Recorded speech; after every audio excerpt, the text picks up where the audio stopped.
Kicking off the list at number 10, Darkclaw. Coming from the Amalgam universe, where DC and Marvel combine powers figuratively and literally, we get a Wolverine Batman double whammy. First appearing in Legends of the Darkclaw issue 1 back in 1996, at just age 5, young Logan Wayne witnessed the death of his parents, so now we have that Batman origin right off the bat to lay the foundation. Good stuff, always promising. And then Logan Wayne was sent to live with his uncle in Canada. But after poachers ambushed his home, we have even more family members biting the bullet. So far, so sad. Okay, so Logan Wayne enlisted then in the Royal Canadian Air Force and soon after the Weapon X program. This is all starting to sound a bit familiar, I bet. That's when the Wolverine origin comes in. Logan Wayne got the adamantium treatment, but it was a failure. In a way, kind of. Because Logan wasn't this mindless brute like he was in the comics. See, now he kept his sanity. So now we're starting to get more of a positive vibe, which is good for a good start of this list.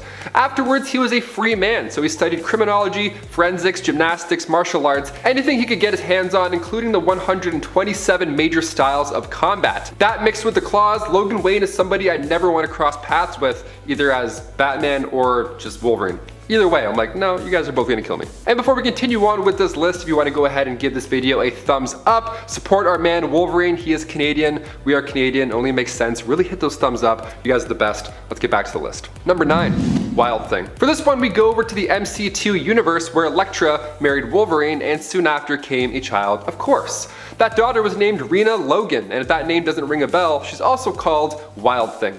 Marvel's MC2 imprint quickly gained momentum after What If issue 105, which introduced us to a universe full of other super kids. Wild Thing's powers are very similar to her father's, obviously. I mean, even just by looking at her, you could probably make a guess who she's an offspring of. All that aggression, you're like, okay, it's definitely Wolverine. She also possesses the power of regenerative healing and super strength, but what makes her stand out really is the psychic claws. Instead of adamantium claws, she has minor psionic abilities that allow her to manifest her own claws, but if she focuses hard enough, if she really thinks, she can have claws, real life claws like her father, and dish out physical damage too. Mental, physical, she's got you beat in both realms. Number 8, Hydra Wolverine. Hearing Cap say "Hail Hydra" in Endgame was a wild moment to witness in theaters. Steve using future knowledge to save the day instead of kicking everybody's ass in the elevator, whilst tipping his hat to comic book fans, it was a nice moment, beautifully written in. In Exiles issue 92, we get to see Logan turn sides briefly as well. In this reality, Wolverine is a Hydra agent and the Invisible Woman is Madam Hydra, and to make things even more strange, they're both lovers. Yeah, this odd couple here alongside Slaymaster left their reality after fighting the Exiles, and they tried to conquer the multiverse. Hydra Wolvie wasn't around too long, for he was actually brutally taken out by the Cat with his own claws in New Exiles issue 12. Number 7. Captain Logan. Coming from the Noir series, Earth 90214, Jim Logan was a detective, much like our 616 Logan. His past was also troubled. His partner was his half-brother named Dog Logan, who has the brains of a bedbug and the manners of a gutter rat. And that's in his words, not mine. His origins are a little bit messy when it comes to the Noir verse, because in X-Men Noir, Mark of Cain, Wolverine's origins are that of a bootlegger whose past is never really touched on. All we know is that he's a former lover of Jean Grey, and that he was the one who took out Scott Summers' left eye. But here in Wolverine Noir, he's a detective with a gritty Catholic past. Either way, the Noir versions of Wolverine is quite dark, and although his claws aren't built in this time around, he still has them as a weapon of choice. Real Freddy Krueger style, I like it. Number 6, Weapon X. One of the more extreme versions of Wolverine, Weapon X came from the Age of Apocalypse storyline, and the first time we meet him is in X-Men Alpha issue 1. Weapon X was a member of the X-Men, only this time around Magneto is running the team. How lovely is that? He's great. One of the most notable differences between this Logan and others is that Weapon X is missing a hand. He had battled Cyclops, and although he lost it in the fight, Logan can still use claws on that arm. Now in this reality, Weapon X was married to Jean Grey, so a little light in this warped reality. Love still exists out there, it's true.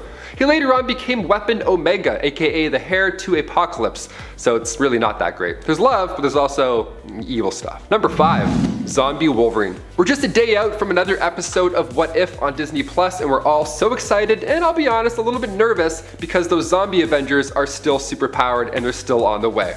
Zombie Wolverine first appeared in Ultimate Fantastic Four issue 22. Now at the Xavier Institute, Wolverine and the X-Men were taken on a zombified Alpha Flight when Magneto came in to saved the day. He was part of the crew that went to fight off the remaining horde, but I did introduce him as Zombie Wolverine, so yes, he was sadly infected. Wolverine was bitten by Zombie Hawkeye and Zombie Cap, and after he turned into one himself, he defeated and then ate the Silver Surfer. An afternoon snack quickly gave Wolverine cosmic powers, quite the upgrade. It's a gory good time. If we had X-Men in the MCU right now, the zombie episodes would have been so much better, but we can't complain, it's still good stuff. Wolverine is a main character in the Marvel Zombies Dead Days and a minor antagonist in Marvel Zombies vs. Army of Darkness. If you haven't read either, I recommend you read both of them. Read all the zombie comics. I shouldn't have to sell you on how cool zombie superhero comics are. You know? Number 4, Mr. Murder Hands. There's a nickname, a rather fitting one, really. Logan from Earth 65 first appeared in Spider-Gwen Volume 2, Issue 20. He was a former Japanese samurai who was cursed by a witch. The curse was that you have to live on Earth for all the days that his targets, the people that he killed, would have. So he's gonna see quite a few days, basically. His memory here is also erased, and it happens right after he joins the Weapon X program, where he's also given his trademark adamantium claws. When he later joins S.H.I.E.L.D.'s Black Ops team, his fellow operatives give him the nickname of Mr. Murder Hands. Nice. Oh, this is your teammate, Edward Murderhands. Yeah, make sure you sign in. Great, break a like, team. Number 3, Primal Wolverine. A side we don't get to see too often is Logan's animalistic side, although maybe it's for the best. We don't want to see that. We don't want any of that smoke, really. Coming from the Mutant X series back in 1998, we pick up with Wolverine, Sabertooth, and Wildchild, but this time around they're referred to as the Pack. Now in this story, Logan still goes crazy after Weapon X does their thing, but this time he's not alone. Sabertooth and Wildchild also endure these crazy experiments, each of them also going primal in the end. Now the 3 of them end up roaming the Canadian wilderness like an actual pack. But this pack is one you want to avoid. They end up going nuts by the end of the comic, like I said, but while they're in the wild, they did see other mutants, and in turn they all worked together for a hot moment to figure out what was happening in Weapon X. They have the right idea, but those animalistic impulses are just too powerful. Messy. Number 2, Old Man Logan. Mark Millar's Old Man Logan begins in Volume 3 of Wolverine on issue 66, and this is a future where supervillains have sadly won for the most part. Hulk and She-Hulk had kids, the Hulklings, who would beat the crap out of you if you didn't pay rent. So yeah, it's an odd future to say the least. Everybody has their own territory, so Logan now has to pay up for living in his. Hawkeye, who was much older and this time around he was blind, needed Logan's assistance to get across the country and deliver a secret package. This was a way Logan could get some of that rent money, so let's do it. Just talking about Logan paying rent money is a weird thing. When they get back from their trip, things have changed drastically. Now Hulk Gang actually took out Logan's family because, you know, they were bored. And that's what people do when they're bored in this dark future. No more games, no more talking. Now it's time for Logan just to get payback. Simple as that. Alternate reality, same temper. Logan gets Banner, he gets him right through the chest, so naturally he hulks out. And then when Hulk eats Logan, you think that would for sure be the end of it, but that's when Logan pops out from inside Banner. Surprise, we're gonna throw up. And finally, number 1. Old Man Venom. Coming from Edge of Venomverse issue 4, we see Logan get captured by Angel, who is Archangel in disguise, and Hulk Jr. This story played out differently than the Old Man Logan storyline because this Wolverine told Bruce Banner Jr. what happened to his father. Archangel took Logan to the danger room of the X-Mansion, and that's where he and Bruce Jr. just ambushed him. Wasn't very happy this time around, although the first one wasn't really happy in any way, I guess, either. Bruce Jr. had this idea that maybe if he kills Logan, he can then use his DNA and create symbiote hybrid clones, but what ended up happening was Logan fought a Venomsaurus Rex, that same T-Rex from the original Old Man Logan storyline. The same one we see chasing Hawkeye and Logan. So he fought it, got eaten by it, and then considering the fact that Logan was eaten by the Hulk and ripped his way out, we already know that this is going to be much better. He comes out better than ever. The symbiote ends up bonding with Logan in the T-Rex tummy, giving us a pretty exciting extreme upgrade. He rips his way through the dinosaur and subsequently rips his way through his enemies. Number 10, Rancor. Rancor is the descendant of Wolverine who hails from the Earth of 691. She first appeared in the original Guardians of the Galaxy series in issue number 8. When she was just a teenager, she battled her own father and defeated him by clawing out his heart. Yikes. She then took over the planet Haven and decided to take prisoner the human population of that planet, turning them into her servants against their will. She would cross paths and play villain to the original Guardians of the Galaxy team initially, but they would end up defeating her, this time around at least. Her powers are similar to Wolverine's, being that she is his descendant. As a ruler, she also has other warriors at hand who are willing to fight for her, although she herself is also a capable and skilled fighter.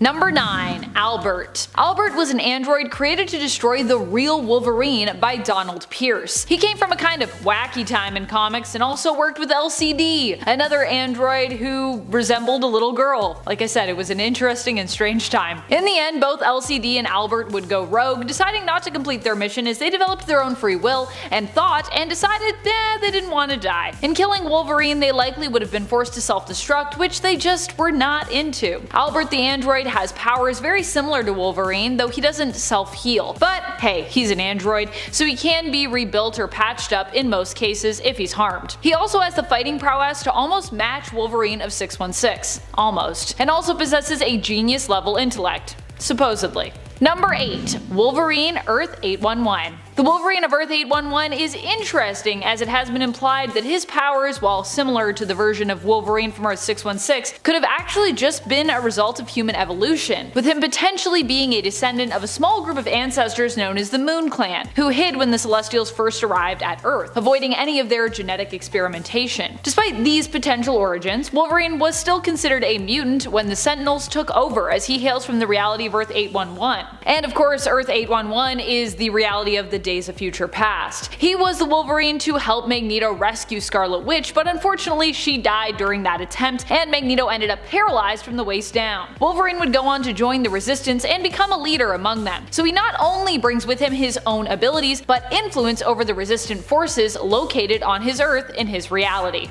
Number 7. Jimmy Hudson. Jimmy is the son of Wolverine from the Ultimate Universe of Earth 1610, though Jimmy wouldn't know he was Wolverine's son until his mutant powers manifested. His powers are similar to his dad's, but Jimmy is also bonded to one of the poisons, a kind of symbiotic alien creature that typically takes over their hosts. However, after their leader died, Jimmy found a way to control his poison. While bonded to his poison, Jimmy also has spider-like abilities and can shapeshift, turning his claws into tensile, goo-like tendrils, or extremely elongated spikes. Whatever he prefers for the day. Number 6. X-24. X-24 was a clone of Logan made to defeat the old man version of him and recapture the clones who had escaped. He was powerful enough to take on both old man Logan and Laura Kinney at the same time, and Logan pretty much dies trying to fight him in the end, and X-24 is even then only killed after X-23 is forced to shoot him with an adamantium bullet that Wolverine was actually saving for himself to end his own life. X-24 is one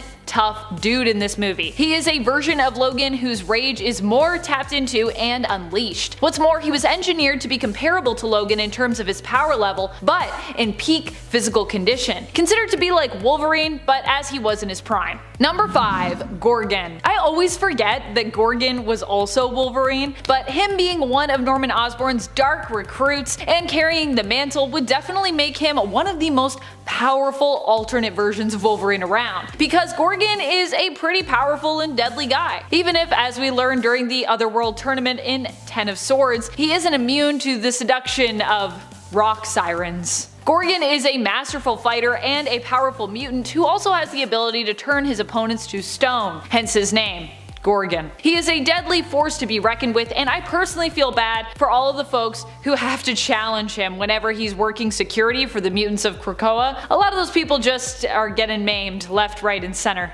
Ugh. Number 4. Daken. Daken, or Akihiro, is a deadly member of the Wolverine family, who spent his time as Wolverine when he was on the Dark Avengers. It was during this time that Daken attempted to take the Muramasa blade for himself to boost his power. He planned on having it bonded to his skeleton and coating his claws in it, and he wanted it so he could basically go kill Romulus. Remember Romulus, everyone? Whatever happened with that? He was successful in bonding the Muramasa blade to his claws, but didn't get to hold on to that power permanently. He would go on to battle and defeat both Scar and the Punisher, in fact seemingly killing Frank Castle, who would then go on to become Franken Castle for a time. One of Daken's most powerful abilities is his pheromone control, which can allow him to alter his opponent's mood. This is actually how he won against Scar, using pheromones to calm Scar down, which caused him to then transform in a way where he was just more chill. Number 3. Laura Kinney. Despite not even being an exact clone of Logan, X-23 is still one of the most powerful versions of Wolverine around out there. She became Wolverine in the all-new Wolverine series. Even today, it's more the mantle and look that Laura is known for, with both her and Logan currently using the same name, Wolverine, on Krakoa. So there are two Wolverines technically within the same continuity now. More recently, Wolverine was chosen to go on a mission inside the vault, along with Darwin and the resurrected Synch. The three were brought in to do so because of their extraordinary abilities and the fact that Synch could, in effect, use both of their powers himself. As we saw in issues 18 and 19 of the 2019 X-Men series, time moves differently in the vault. And in the end, the mission ended up taking, for them, hundreds of years before they actually managed to complete it and get out. But despite aging, Laura did not slow down. Even in the old woman Laura future, where her cells were beginning to break down due to her being created originally from genetic engineering, Laura still proved to be a badass, using her last bit of time alive to defeat Doom and free the people of Latveria. Basically all around, X-23 is just like the best. She's so cool. Number 2. Dark Claw. Dark Claw is a combination of Marvel's Wolverine and DC's Batman, hailing from the Amalgam Comics universe. So yeah, you know he's OP. He's not only got a powerful regenerative healing factor, but is a master fighter, martial artist, and detective who also happens to have super enhanced senses. Imagine a master detective who is also a master tracker. There is no crime or mystery that he could not solve. Dark Claw is also known for being hyper intelligent besides, so he's basically got the whole package. He's also super wealthy in this reality as well, so he's got money to back up his vigilante antics, helping him to acquire high level tech and giving him access to various different gadgets, as well as his own Clawcopter, which this character has in place of a Batmobile. If you're both Wolverine and Batman, does that mean you just have like unlimited plot armor? Because I feel like both of those characters can never die just because they're so popular, so I feel like Dark Claw would be pretty unstoppable. Number 1. Old Man Phoenix. Obviously, one of the most powerful versions of Wolverine around has to be the one from the alternate future of King Thor, Earth 14412. Here, Wolverine goes on to become the Phoenix after seemingly dying along with everyone else on Earth at the hands of Loki. The Phoenix, however, chose him, and because of that, he lived again and was given an unimaginable amount of cosmic power. Logan mostly used this power to fend off villains, including Ultron and Loki, and to keep the Space Stone out of Loki's hands. Many years later, as Old Man Phoenix, he would team up with King Thor to protect the Earth from Dr. Doom, after it was given new life again. Doom in this reality was also immensely powerful, and although Logan could not be killed in battle, he chose to sacrifice himself to give Thor the power to defeat Doom, imbuing his hammer Mjolnir with the Phoenix Force. However, even after seemingly giving up his life here, he would still somehow end up being resurrected. Because Phoenix. Number 10. Wolverine Earth X. No, not necessarily a dark Wolverine when it comes to tone. This Wolverine is dark because he's just kinda sad. Hailing from Earth 9997, this iteration of Logan has a pretty much identical backstory to that of his 616 counterpart, with the only difference being that Logan's ancestors were a group of pre-humans known as the Moon Clan. This means that instead of being a mutant, he is considered a pure breed human, and all of his powers are a part of his natural biology and not because of any mutations. Fast forward a couple of centuries and we see Logan get adopted by the Howlett family after their child dies, and they just kind of stumble upon him in the wild. The rest of his history seems to be the same though. Wondering why I'm saying this is a bit of a sadder Wolverine? Well, it's because he gets pretty lazy later on in his life after he finally marries Jean Grey and has kids. He lets himself go a little bit and grows a pretty impressive beer gut, and he and Jean turn into the cliche bickering married couple. Later in the story, when the Skrull attacks New York, Wolverine refuses to aid Captain America and the other heroes in fighting, and Jean is so upset with the decision and the man that he's become that she leaves Logan and never really looks back. Check out this storyline for yourself, starting with 1999's Earth X, number 0. Number 9. Dark Claw. One of the coolest looking hero mashups to come out of the Amalgam universe, in my opinion, is the hero known as Dark Claw, the combination of Batman and Wolverine named Logan Wayne. With a similar backstory to Batman, Wayne witnessed his parents' murder at a young age and was then sent off to live with his uncle in Alberta. However, that didn't last very long either because his uncle was murdered as well, and Wayne was sent to live in a home run by nuns. When he was finally old enough, he left them and enlisted in the Royal Canadian Air Force alongside a man named Creed H. Quinn, and the two of them were submitted to the Weapon X program, aka the Canadian Super Soldier program. It was there that the Wolverine half of this hero came to be, as it was here he had learned of his meta-mutant powers and had his bones fused with adamantium. Quinn, however, was not so lucky because through the course of the experiments he grew more and more insane and would eventually become the Hyena, a combination of Sabertooth and the Joker and Dark Claw's greatest enemy. Equipped with all the powers of Wolverine and the vast knowledge of Batman, Dark Claw is truly an awesome character, so check him out for yourself in his first appearance in 1996's Marvel vs. DC, Number 3. Number 8. Wolverine the End. Well, this is a Old Man Logan. We're not talking about the Old Man Logan just yet. Logan of Earth 4011 again shared the same life as the 616 counterpart with a few differences here and there. One of the most prominent being that his brother John Howlett Jr. didn't actually die, and was instead taken by the first Weapon X program because John also seemed to possess a healing factor and bone claws. However, he did eventually escape. Logan, however, was not so lucky, and he was captured by the new Weapon X program a few years later and had his skeleton fused with adamantium. And from there, the rest of his history is pretty much similar to his mainstream counterpart. You know, joins the X-Men, has a bunch of kids, you know, the whole deal. Fast forward to the end of the 21st century, and we get a glimpse of what it would be like if Logan didn't really have to fight anymore, and just had the opportunity to grow old and sell animal pelts in Canada. Even though he aged really slowly, you can really see that time is catching up with him. He's not as fast as he used to be, one of his claws is broken, he's developed arthritis, he's just overall doubting his abilities and knows that even though he has a healing factor, he's gonna die pretty soon. Fast forward past Victor Creed's funeral and we see Logan travel to Japan and discover that the White Ghost is none other than his brother John, and the two battle it out with John dying in Logan's arms. Give this story a read for yourself, starting with Wolverine, the End, number 1. Number 7. Jim Logan. Just like how there's a Spider-Man Noir out there in the multiverse, there's also a Wolverine Noir as well. From Earth 90,214, Jim Logan is an interesting case because unlike the other heroes in the Marvel Noir universe, he seems to have two different personas. The first is a heavily scarred bootlegger known as Captain Jim, a serious drunk who was previously entangled with the con artist known as Jean Grey. He uses a rad looking set of portable claws which he wields with some deadly force. And then in his other incarnation within the Noir reality, Logan is a private detective who's tasked with a mysterious and dangerous case that opens up the floodgates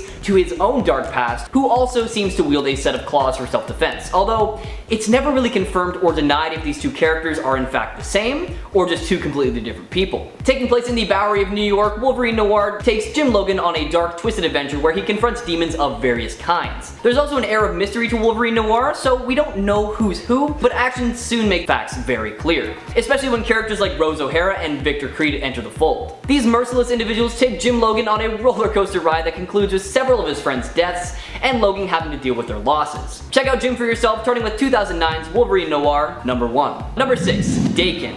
The son that Wolverine never knew he had, Akihiro, better known as Daken, had a pretty dark life right from the get-go. His mother, Itsu, was gunned down by the Winter Soldier in an attempt to draw out her husband, Wolverine, which is a pretty terrible thing on its own, but to make matters worse, she was pregnant with Daken at the time as well. Wolverine didn't know this at all, but thankfully the baby inherited his healing factors and a lot of his other powers, which kept it alive long enough for it to be extracted from the mother's womb. Raised with a hatred of his own father from then on, who he believed was responsible for his mother's death, Daken set out to get his vengeance. Cocky and reckless, Daken has powers pretty much identical to that of his father, the only real differences being the orientation of his claws since one comes out of his wrist, and that he also has the ability to manipulate people to do his bidding via pheromones. Daken's quest for revenge has seen him adopt the alias of Dark Wolverine as part of Norman Osborn's Dark Avengers and even in the Dark X-Men. All in all, Wolverine has fathered many bastards over the years, but the only one that could really give him a run for his money is Daken himself. There's a whole lot to this character's story, so check him out for yourself, starting with his first appearance in 2006's Wolverine Origins, number 5. Number 5. Phoenix Force Wolverine. Man, if there is one thing that Marvel enjoys more than making Wolverine old, it is granting someone the power of the Phoenix Force. Now with that in mind, it was only a matter of time before we'd run into an old, Phoenix Force wielding Logan at the heart of the universe. Logan of Earth 14,412 mirrors his mainstream counterpart's history up to the point where King Loki completely wiped out humankind to make his brother Thor suffer. Logan ended up dying but was chosen as the new host of the Phoenix Force, and he began traveling the universe wiping out celestial bodies to aid the universe as it met its slow death due to entropy. After encountering a future Loki, Logan was convinced to go back in time to prevent Loki from ever gathering the Infinity Stones, which he gladly did because it gave Logan the opportunity to see his long dead friends just one last time. After Wolverine returns to the future, he comes in contact with an old friend, Thor, and much to Thor's surprise, Logan attacks him pretty much right on sight. The two battle it out before eventually putting aside their differences to team up and take down a much bigger threat. Doom. Old Man Phoenix and Thor then faced off against Doom, who reduced Logan to a nothing but a skeleton with the Spirit of Vengeance's Hellfire. But Logan resurrected and sacrificed himself to transfer the Phoenix Force into Mjolnir, which helped Thor defeat Doom once and for all. Give this Logan story a read for yourself, starting with his first appearance in 2017's Marvel Legacy, number 1. Number 4. Zombie Wolverine. Do you see the smile? You know I'm smiling, right? It's because I get to talk about the Zombieverse again, my big favorite. With a history identical to his 616 counterpart before the spread of the zombie virus, Wolverine ends up getting infected by the zombie virus when both Captain America and Hawkeye bite him. Now, one would probably expect Wolverine's healing factor to prevent the virus from affecting him, but it actually shorts out due to the virus overwhelming his system and he turns into a zombie. Now, one thing I love about this universe is that the zombie virus is depicted just a little bit differently than normal. It doesn't destroy its victims' mental faculties, all it really does is make them have this insatiable need for human flesh. So as a result, Wolverine is just as witty as he was when he was still living. In a battle with the Silver Surfer, the zombie Wolverine succeeds in defeating Galactus' Herald, and he and the other zombies devour the Surfer. This grants Wolverine the Power Cosmic, which he utilizes later to devour Galactus himself. The Power Cosmic doesn't last very long though, as he eventually loses it and reverts back to a normal zombie. Now, given the zombie Wolverine's body count, it is fair to say that he's the best at what he does as well. Y'all know I love this storyline, so if you haven't taken my word for it and checked it out already, please do so, starting with 2007's Marvel Zombies, Dead Days #1. Number 3, Helverine. This unnamed demon began his journey for revenge on Wolverine by partnering with Roger, aka the husband, who he convinced to join the Red Right Hand. Roger and the members of the Red Right Hand sacrificed a man and a woman in order to invoke the demon once again. However, the demon appeared in a form of a snake and killed the two human sacrifices, stating that in order to get his revenge, it would cost them just a little bit more than that. Eventually, Logan was lured into a van by Mystique, where the leader of the Red Right Hand used another human sacrifice to have Helverine take over Wolverine's body, trapping actual Wolverine's soul in hell in the process. Helverine then went on a bit of a killing spree, torturing and killing some of Wolverine's closest friends and family. On top of that, he also attempted to manipulate many people, including X-23, into joining his armies. However, he didn't seem to succeed, as they were all way too smart to believe that he was actually Logan. It took a ton of force and a lot of the X-Men to take him down, but eventually Helverine was cast back to hell after a projection of Nightcrawler and what appeared to be a vivid memory of Jean Grey as the White Phoenix burned the demon from his mind. Making his first appearance in 2010's Wolverine Volume 4 #1, why not check out the story for yourself? Number 2, Weapon X. In the Age of Apocalypse universe, the X-Men were formed under slightly different circumstances than we're used to, with one of the biggest differences being how Wolverine, aka Weapon X, joined the X-Men. Instead of being slowly integrated into the team by Professor X, Magneto instead recruited Wolverine onto his team, and he tasked Jean Grey with stabilizing Wolverine's rage, which led to a bit of a romance forming between the two as they worked together on the X-Men. Another pretty big difference in this universe was how Wolverine fought with Cyclops.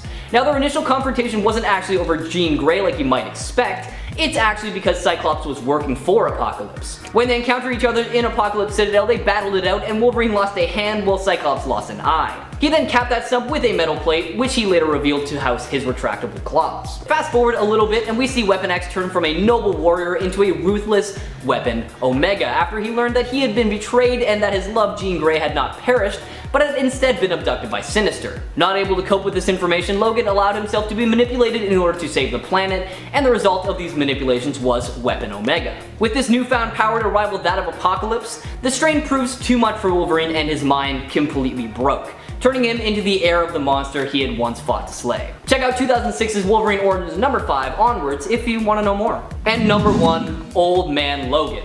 So come on, how could we not put Old Man Logan at the top of this list? I mean, come on, he is one of the best iterations of the character out there, and he has had to deal with some pretty dark things in his many, many years of life. So 50 years ago, supervillains from around the globe banded together and executed a devastating coordinated attack, taking the Earth's heroes by surprise, resulting in not only the end of the Age of Heroes, but also the United States is revealed to now be carved into territories ruled with an iron fist by various supervillains. We discover that the hero once known as Wolverine is one of the few to survive, and that he is now taking up a life as a simple farmer with his wife and 2 children, vowing to never resort to violence again. However, finances start to become a bit of an issue for Logan, and eventually he decides to accompany a blind Hawkeye across the country to deliver the last of the super soldier serum, all for the promise of a large payday. When they arrive at their destination, Hawkeye and Logan learn it's an ambush set up by the Red Skull. He attempts to take the serum from Logan, but despite his age, he manages to kill Red Skull using Cap's old shield. Logan then returns home shortly after, only to find that his family was slaughtered by the Hulk gang,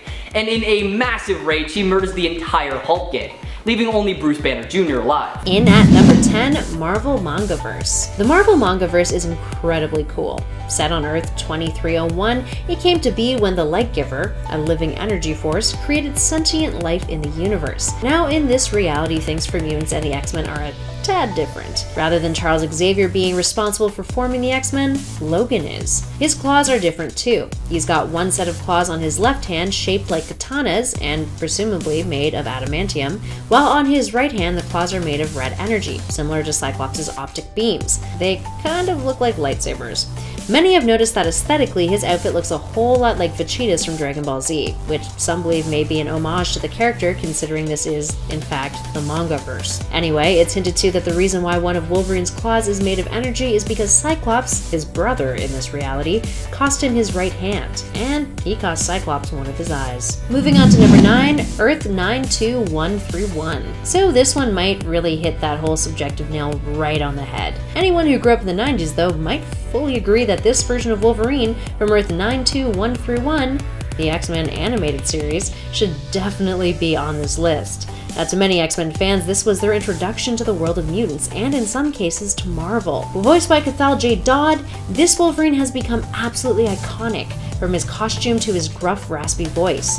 And this iteration of Logan was one of the most impactful depictions of the character, having largely influenced the character for years to come. Plus that theme music, how could you not love it? In at number 8, Marvel Noir. Marvel Noir is a gritty universe set in the 1930s on Earth 90214. Note that there are 2 alternates of Wolverine in the Marvel Noir universe, thanks to a continuity error that's never actually been revised. We're going to talk about both though, who are kind of one and the same but also different. Yeah. In X-Men Noir, Mark of Cain, Wolverine is a bootlegger with a mysterious past who gets involved with Jean Grey, a manipulative grifter. He scratched out and scarred Cyclops' left eye, and he spends most of his time drunk. Then there's Jim Logan of Wolverine Noir, who is a private investigator with a gruesome upbringing in a Catholic family. So, which one of these is technically canon? We might never know, but both are pretty awesome in their own respects. In at number 7, something a little more sinister, Hydra Wolverine. First appearing in Exiles issue 92, this version of Wolverine is, you guessed it, evil. Hailing from Earth 1720, this agent of Hydra also romantically got involved with Sue Storm in this reality, who is Madame Hydra. The two of them would rule this universe but got greedy, wanting more power, so set out to rule the entire multiverse. They would hop around conquering different Earths until an alternate version of Kitty Pryde picked up on what they were doing and pursued them. This version of Logan met his untimely end though, and was killed by his own claws. Ouch. In at 6, Ultimate Wolverine. From the 1610 universe, James Lucky Jim Howlett has the same abilities as his 616 counterpart, and initially, rather than joining up wholeheartedly with the X-Men, he actually followed Magneto. He worked as a double agent with the intention of killing Charles Xavier. But then, he fell in love with Jean Grey, which caused him to switch sides and rebel against Magneto. He is a darker, more cynical, and violent version of Logan, much more morally ambiguous than his 616 counterpart, kinda like the other alternates in the 1610 Ultimate universe. His journey with the X-Men of this Earth actually leads him down a positive path though, with him gradually regaining his humanity as the series moved forward. In at 5, General James Howlett. General James Howlett from Earth 12025 is the Governor General of the Dominion of Canada. Yeah. And the Viceroy of Her Majesty's expedition to Shangri-La. He's got gold claws. That's the color of the adamantium on his skeleton, which was a gift from Hercules. Now, some of you might actually know him better as the gay Wolverine. This is the version of Logan who is romantically entangled with Hercules, with the two of them becoming known as this Earth's greatest heroes. They kept their relationship hidden from everyone, including Hercules' father, Zeus. Because, you can't get it on with mortals. Hopefully Zeus just wasn't homophobic. When Zeus did find out, he banished them to Tartarus, where they were forced to fight damned souls for 4 years together, non-stop. Eventually, Howlett would be abducted by Xavier, who was an evil alternate of Charles Xavier, who planned to use him to be a mutant power source. Luckily, Howlett would escape alongside the 616 Cyclops and joined up with a group of multi-dimensional X-Men, known as the Extreme X-Men. But fret not though, Hercules and Howlett would be reunited and work together yet again. Up next at 4, Mr. Murderhands. Oh, come on, with a name like that, how could you not love him? Mr. Murderhands first appeared in Spider-Gwen issue 20. He is a brutal bounty hunter who wears a cowboy hat and is all about getting his mark. He's also an agent of S.H.I.E.L.D. to boot. While not much is known about him in comparison to some of the other alternates on our list, it is rumored that he once was a samurai who was cursed to walk the earth for every life he ended.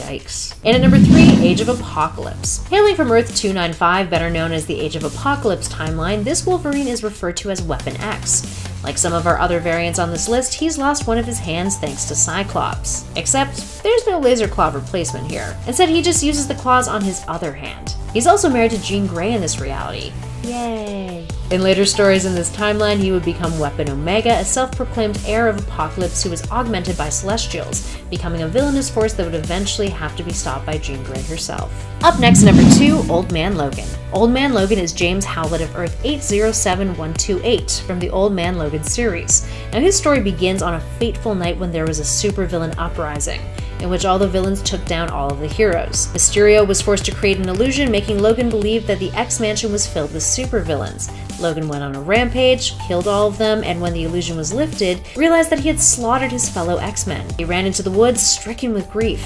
He tried to commit suicide but failed, so he put his past as Wolverine behind him, referring to himself as merely Logan, and refused to ever unleash his claws again. Fast forward to years later, Logan has settled down with a family living in Hulkland, which was formerly California, owned by the Hulk. After failing to pay rent, he is threatened by the Hulk gang, who is Hulk's inbred children. Hulk is not good in this reality whatsoever. And in order to pay off his debt, Logan takes on a job to escort an elderly Hawkeye across the wasteland. But by the end of the story, we learn that Hulk ordered for Logan's family to be killed anyway, and Logan seeks out revenge, ultimately murdering the insane Bruce Banner after the Hulk tries to eat him. Logan actually claws his way out from the inside out of Hulk's body, slaying him in the process, so it's pretty gruesome. But Bruce kinda deserved it. Finally, in our number 1 spot, we have Dark Claw. Wolverine combined with Batman? Hell yeah, that's pretty darn awesome. Enter Dark Claw. Dark Claw is a product of the Amalgam Universe, an alternate reality in which characters from the DC Universe and the Marvel Universe were merged together. His story is very much a combination of Logan's and Bruce Wayne's. After his parents were murdered, he discovers he has mutant powers and becomes Dark Claw, the world's greatest detective. And rather than all of his gadgets being bat-themed, they are claw-themed. The best part is, though, his number 1 foe is an amalgamation of the Joker and Sabertooth called Hyena, who is downright terrifying. Coming in at number 10, we have the hero Popclaw from the television adaptation of The Boys. One of Wolverine's most iconic features is his signature triple claws, originally made of bone, but eventually covered in the metal adamantium along with the rest of his skeleton, able to pop out at a moment's notice with a snicked sound effect. On The Boys, a satire examining twisted versions of both Marvel and DC heroes, Popclaw is an obvious reference to Wolverine's most well-known ability, capable of growing bone blades from her wrists and capable of going full berserker mode with them. On top of this, Popclaw has all the super strength and enhancements that heroes using Compound V possess, meaning just like her inspiration, she's tougher than she looks. Coming in at number 9, we have Reno Bryce, aka the superhero Warblade.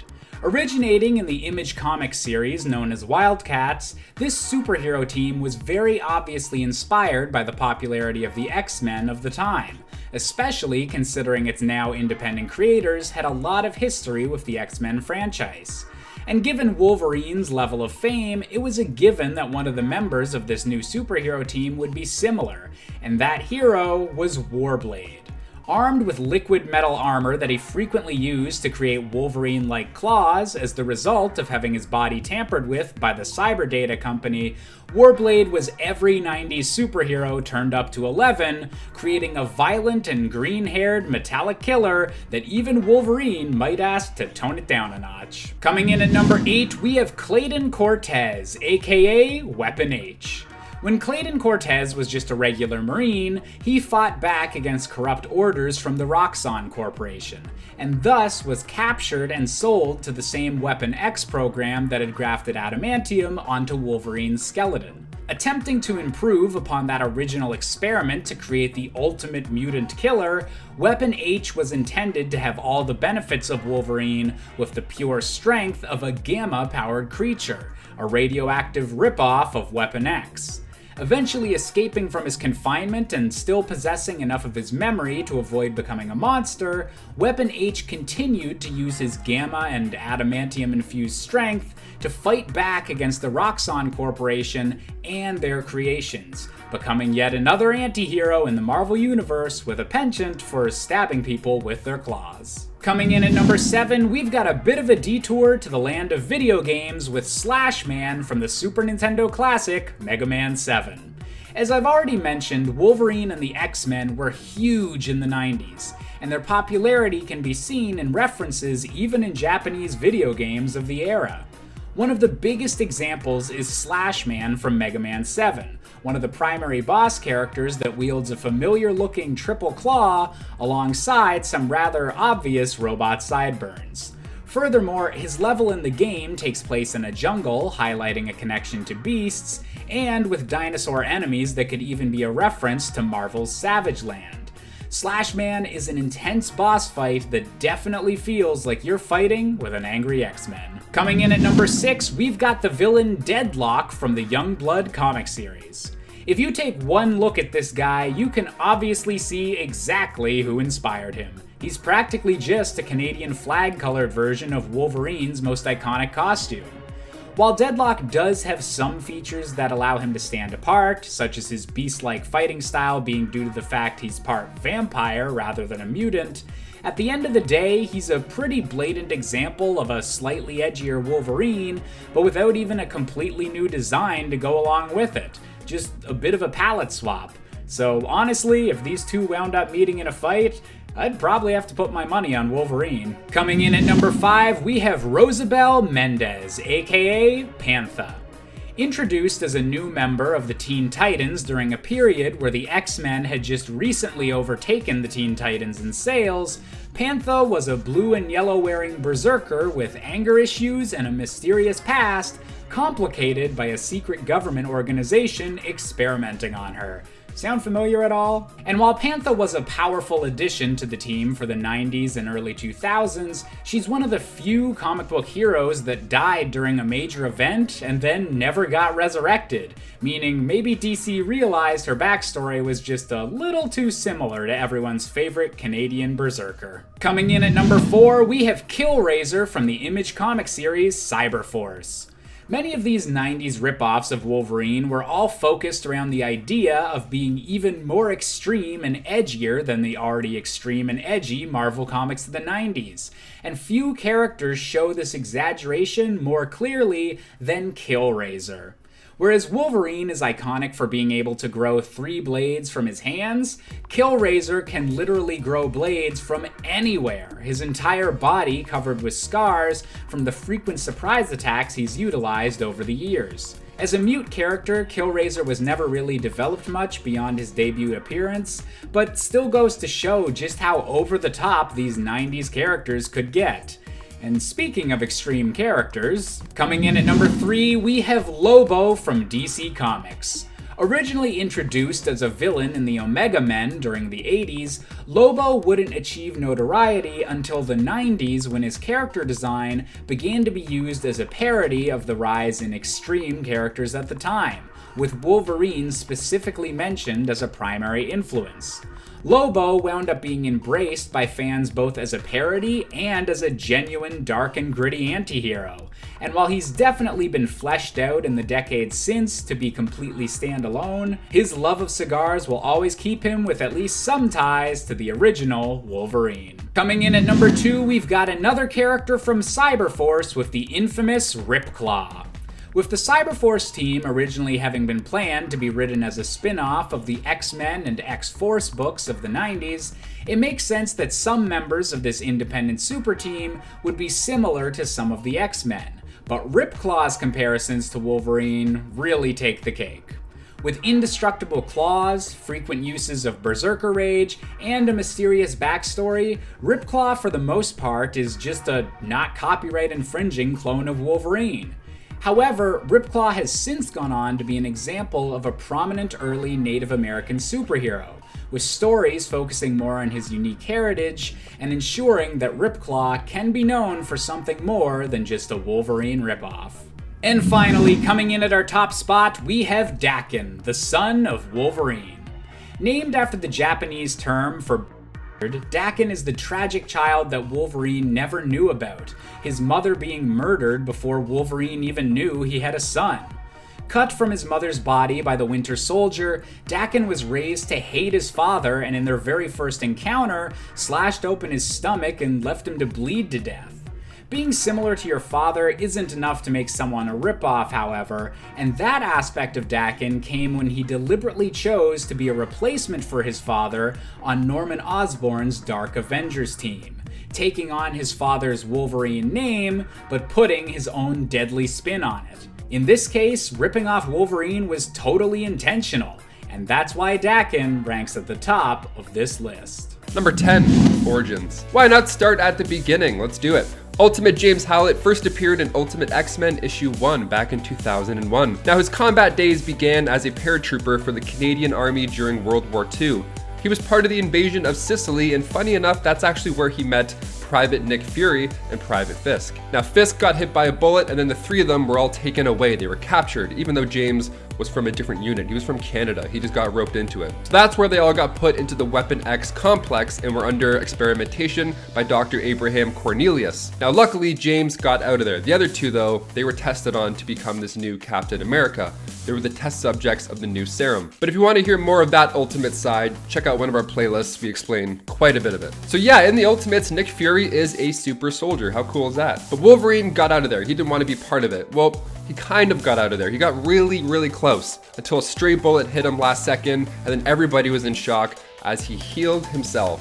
So they dragged him right back in and they're like, well, we got to do some tests. What's going on here? So we got this mutant ability down the road, whereas main Wolverine was just born a mutant. So key difference right there. Number 9, Mutant 0. So Dr. Cornelius was super into this guy, and then during these experiments, because obviously they wanted to pick him apart and see what the hell just happened, during these experiments they discovered this gene that when it's activated, gives you superpowers, basically. So he came up with the term for them. He called them mutants, which is a great word, gotta admit. And James Howlett was mutant number 1. Well, actually, Mutant 0 was his term. Now the genome was spread around the planet over time, causing a few more mutants to pop around, just a few of them. And also those scientists who like to experiment on James and others, they got what was coming eventually, because a mutant boy down the road had some Weapon X scientists as parents, and when he found out how they were treating James and others, well, he took out both of his parents and set James free. Yeah, that little boy was Magneto. The Ultimates are sick. And before we continue on with this list, if you want to go ahead and give this video a thumbs up, that would be really helpful for us. Or if you're feeling good today, maybe you want to hit that subscribe button. I mean, no pressure, but it's right there. Thank you so much. Let's get right back to the video. Number 8, Weapon X. So yeah, that whole thing with Eric was a big deal, but Wolverine was actually recaptured later on, this time by Colonel John Wraith, who was not fond of mutants at this point. There were a few of them, and he was like, okay, this has gotten out of hand. And at this point, John was also the new head of the Weapon X program. So they wiped Wolverine's memory and gave him the name Logan. And this is where things got real for James, more real than before. This is when he was tortured. The other guy who was there, who was also getting tortured, his name was Victor Creed. And Victor was getting on his nerves the whole time. And this was when the adamantium was bonded to Logan's skeleton. So a lot of things happened during this time as well at Weapon X. So he was a mindless brute, and things took a turn one mission when he was deployed in the desert during the Gulf War. The truck got ambushed and Wolverine was let loose. This insane, mindless mutant weapon. No big deal at all. So he wiped out everybody. He took out every single member except for one guy, Nick Fury. He didn't take him out, he saved his life and carried him all the way to base because part of him still remembered meeting him early on in his life. Nick Fury actually recognized him as well and then came back later to set him free. What goes around comes around. Number 7.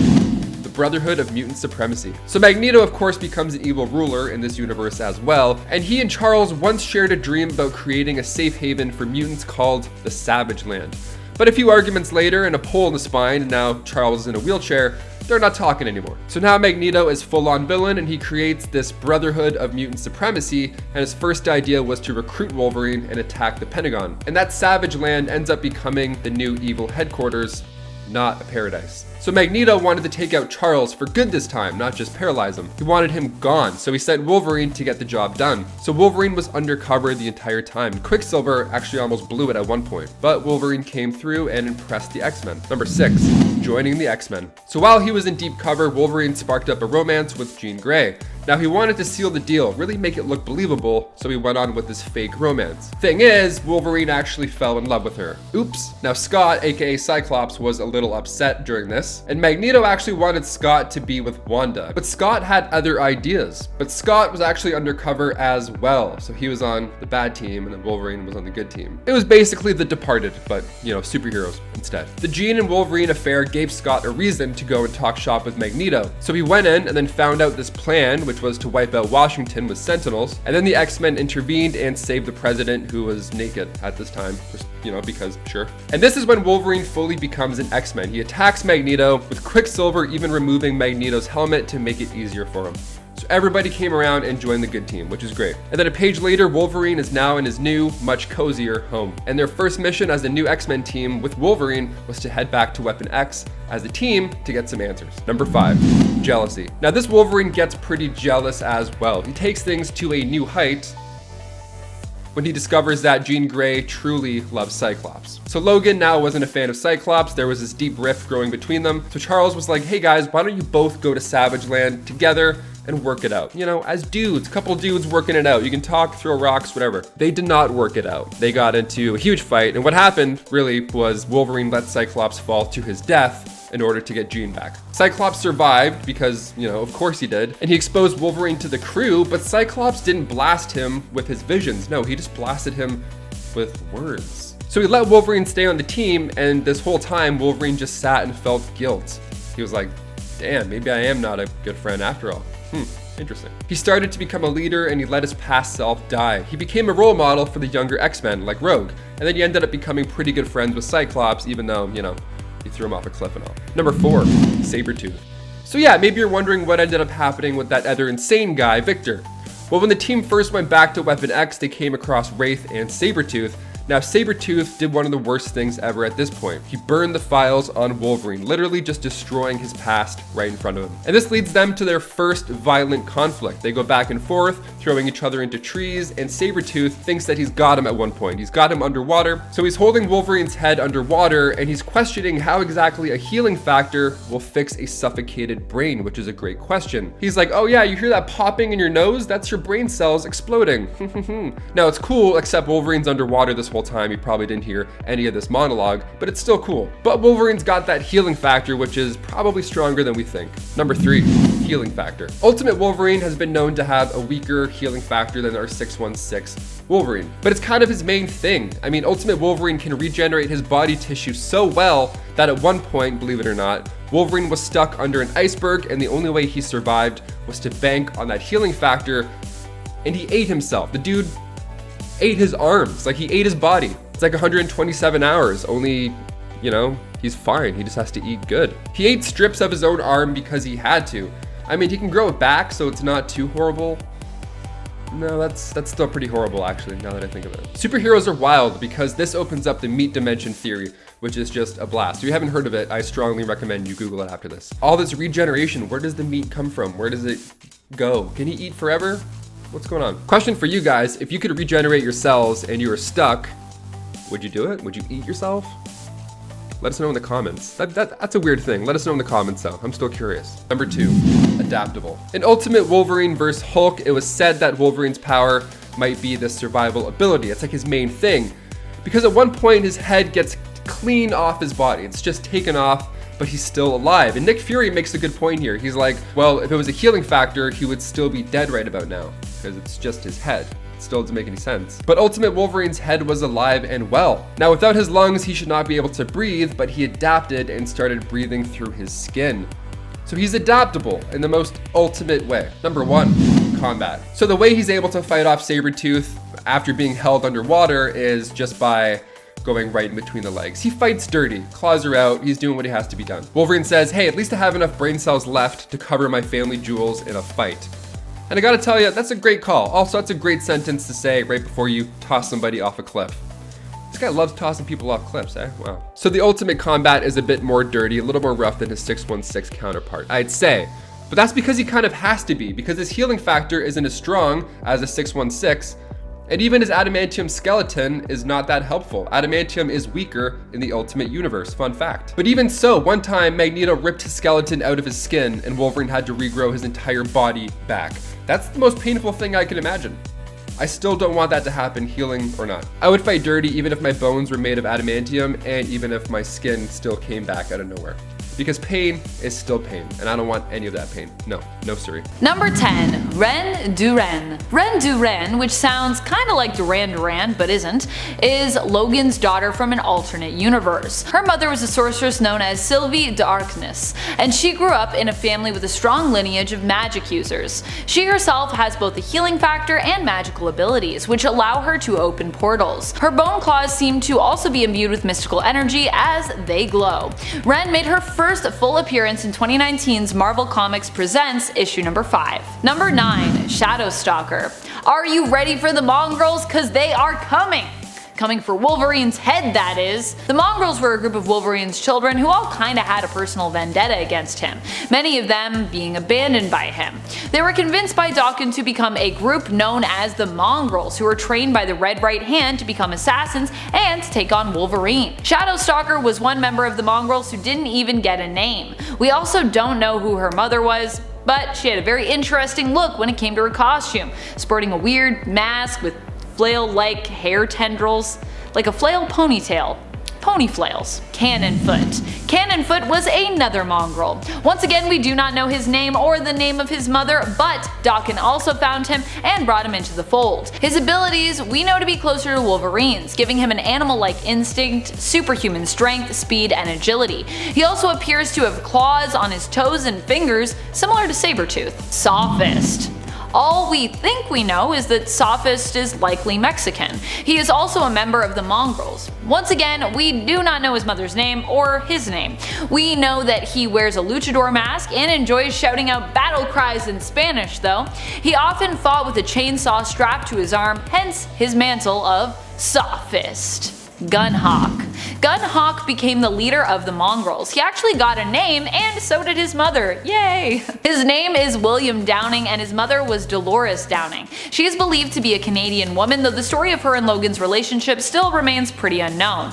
Downing's mother died of old age, so it's likely that she and Logan met a long time ago. And Downing himself is not a young man. He takes the name Gunhawk, inspired by the famous Western gunslinger of the same name. He doesn't appear to have any powers, but he is an expert strategist and skilled combatant. Like the rest of the Mongrels, William died fighting his father.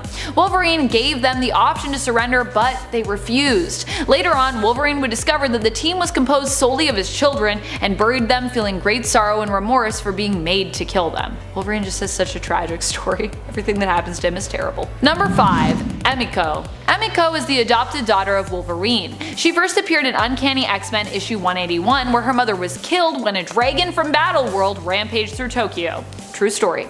Wolverine agreed to look after Emiko as her mother lay dying, worried for her daughter's safety. Wolverine promised to raise her as his own, and well, that's kinda what he did. Well, it was mostly his fiancée Mariko who raised her, as Wolverine of course was often busy with X-Men missions. After Mariko was assassinated by the Hand, Emiko ended up in the foster system. When Logan learned Emiko's foster parents were not taking proper care of her, he removed her from their care and asked his friend Yukio to look after her. Seeing as how Emiko has spent most of her life raised with Clan Yoshida, although she does not have any powers just yet, she is trained in the martial arts. She's even teamed up with Wolverine and Yukio at the end of issue 303 of Wolverine. It's pretty cute. Number 4, Scout. Scout was formerly known as Honey Badger and is a clone of Wolverine. She was also created using Wolverine's genetic material and that of geneticist Sarah Kinney. She is one of 10 clones created in this vein who are often referred to as the Sisters. Gabrielle Kinney, or Gabby, was created by Alchemex Genetics and was trained and used as a bodyguard to be sent out on missions. Her and her sisters were made to feel no pain, which sometimes gives her a strange edge in comparison to some of Wolverine's other children, if we're talking about power levels. Although, you know, pain is there to be felt for a reason, so. Number 3. Jimmy Hudson. Jimmy is the son of Wolverine from the Ultimate Universe of Earth 1610. He was adopted by James Hudson, who promised to take care of Wolverine's newborn son after the two fought together in Iraq and Wolverine died. Jimmy's last name was changed, and he was raised without ever knowing about his father, or that he was likely a mutant. When he was a teenager, his power manifested, and it was only then that he learned of his true origins. Number 2. Daken. Dakin's original name was Akihiro. He is a mutant natural-born son of Wolverine and his wife Itsu. Itsu herself was very pregnant with Logan's child when she was murdered by Bucky Barnes during his time as the assassin known as Winter Soldier. It was later revealed that Itsu's unborn child did not perish, but was instead cut out of Itsu's womb and retrieved by the villain Romulus. Romulus later left the baby on the doorstep of a wealthy Japanese family, who took the baby in and raised him as their own. The family named him Akihiro, but the servants referred to him as Daken, meaning mongrel, because of his mixed racial appearance. Romulus would later reveal himself to the boy after everything kinda went sideways, claiming to be him from the future and attempting to use and manipulate Daken for his own purposes. Daken and his father, considering his backstory as such, have had a rocky relationship throughout the comics, and Daken is often painted as a villain or a reluctant anti-hero. Number 1. X-23, also known really as just Wolverine. She and her dad are both Wolverine, really. Laura Kinney is technically the genetic twin of Wolverine. She was created when Facility tried to create a clone of Weapon X to use, well, as a weapon. Sarah Kinney, an acclaimed geneticist, was brought in when Xander Rice failed to replicate the adamantium bonding procedure on any of his subjects, who all died during the process. The genetic sample that Sarah was attempting to use to clone Wolverine with was damaged, which prompted her to suggest making a female clone instead of reconstructing the genetic sample artificially, which would take years. When Dr. Sutter and Xander Rice refused to agree with Kinney that this was the best way to proceed, she rebelled and decided to go against their wishes, moving forward with her version of the project. In the end, she was forced into being the surrogate mother for baby Laura and regretted her earlier views of seeing this being as only a weapon, instead of the true miracle of life that it was. Laura would grow up to be X-23 and would eventually escape the facility and track down her genetic father, Wolverine. Number 10. Gwenverine. Gwenverine is an alternate version we've really only seen briefly in Secret Wars Battle World issue number 3, but I like to imagine that she is pretty strong and also pretty cool, like many of her other amalgamated versions. Gwen is a character that we've seen become an alternate version of Spider-Man and Deadpool, and both of those characters and versions of Gwen Stacy are pretty rad, I must admit. So I imagine her Wolverine version would also be tough as nails and fierce. Gwenverine also appeared on an alternate cover for Old Man Logan issue number 2 from 2015, with art done by Chris Samney. If that art is any indication, like her other alternate versions before her, this would probably prove to be a pretty powerful and popular alternate version of Wolverine and Gwen, if, you know, we saw more stuff from her. I just want to read a comic that's about all the awesome and powerful alternate Gwen versions running around in the multiverse together. Gwen Stacy's Adventure Through the Multiverse, it could be called, and Gwen could wander around and meet all the alternate, possibly mutant, versions of herself. Maybe they're all secretly mutants. That would be kind of cool. Just like how Deadpool or Gwenpool was secretly a mutant, maybe, or retconned herself to be a mutant.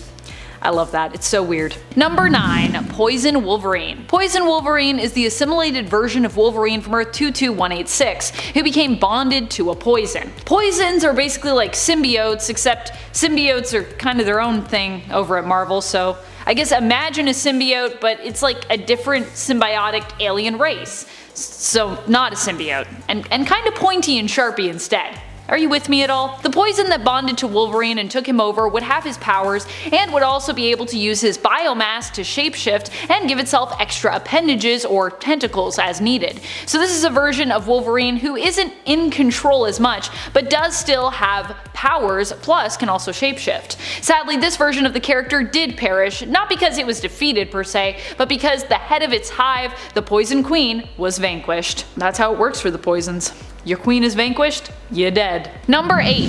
Wolverham. Although he might not seem that powerful, Wolverham of Reality 73174 might actually end up being one of the most powerful? He is like an alternate version of both Spider-Ham, Peter Porker, and of Wolverine. Being that he's also kinda cartoony in origins, it's likely that his powers are similar to that of both heroes, meaning that he has probably a crazy healing factor, his adamantium claws and skeleton, and can pull off all sorts of immensely powerful cartoon antics, with cartoon physics applying to his fights and his adventures. I don't know about you, but I think having cartoon physics in play makes you pretty powerful. Cartoon physics are wacky. Number 7. Old Man Logan. Old Man Logan is still a badass who manages to get a lot done despite the fact that his healing factor sometimes struggles to keep up.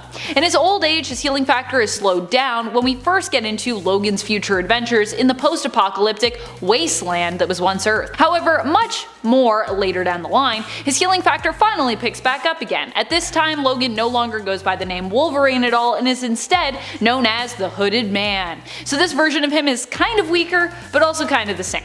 Either way, Old Man Logan also brings years of experience and wisdom to the table, which I think should be worth something extra when it comes to how powerful he is. And friends, before we move on to this next spot, if you are loving this list and you want more Wolverine lists or more mutant lists in general, haha, I love writing mutant lists for you, please be sure to let us know by giving this video a thumbs up and clicking subscribe, do all the things, woo! Number 6. Diamond Patch. Diamond Patch is the version of Wolverine from Warp World, which of course was made by Gamora when using the Infinity Stones to fold the universe in half. He is the amalgamation of Emma Frost and Wolverine, making him a pretty deadly and stylish character. His claws, instead of being adamantium, are diamond, and Diamond Patch also has a sharp eye and mind for good business ventures as well, like Emma Frost. He also seems to be able to channel his telepathic powers using his claws as well. It was also implied that in the future, Diamond Patch may potentially be destined to bond with the Phoenix Force. Ho-ho! Number 5. Wolverina. Wolverina is the female version of Wolverine and cousin of Wolvie or Wolverine from the alternate Earth of 89923. She works as a waitress at her father's bar, Bud Sud, but is also a skilled fighter who is called in to replace Wolverine after he went missing. Wolverina also has leadership skills and could potentially make a good team leader if needed. More than that, while her powers are somewhat unspecified when it comes to what they are or how powerful they can be considered, Wolverina also is a self-aware comic book character, meaning that she knows she is in a comic book and can often use this knowledge to take charge of her own narrative and break the fourth wall with, reaching out to her readers.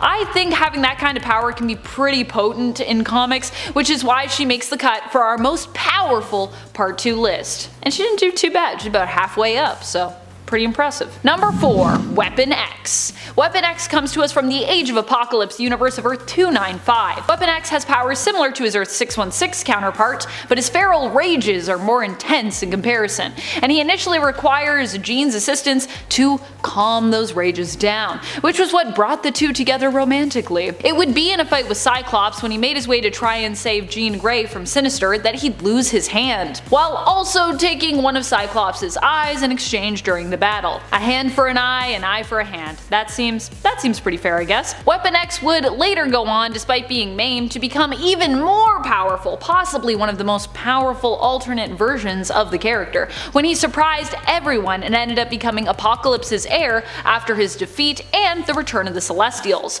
During this time, he was known as Weapon Omega, though his newfound power would only end up being temporary. Eventually, he would have this power stripped from him by Jean and return once more to being Weapon X. Also, I think I cut off this hand, but I think it's actually this hand I think that he loses. I'm trying to remember the art. I always want to mirror everything, so that's why. I don't even know if it'll be the same for you though, because this might be mirrored for you. I don't know. I don't know. How do you see it?